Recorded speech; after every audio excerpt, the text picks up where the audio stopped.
These assembly instructions apply to all workbenches and multi-purpose racking products. Stand one frame upright on a flat surface.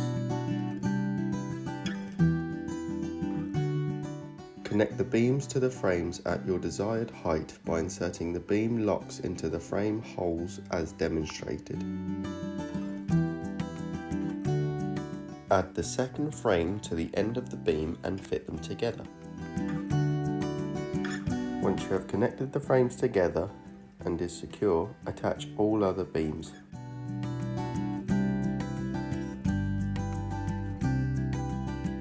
Knock all the beams firmly into place using a rubber mallet.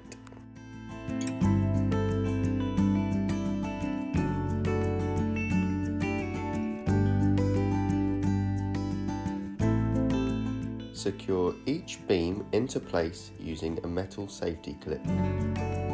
Place them into the circle holes using a down and up motion. Place your shelf material onto the L-shaped grooves on the beams. If you purchase chipboard, use 2 people to place the shelves onto the beams, particularly for bays over 1200 mm.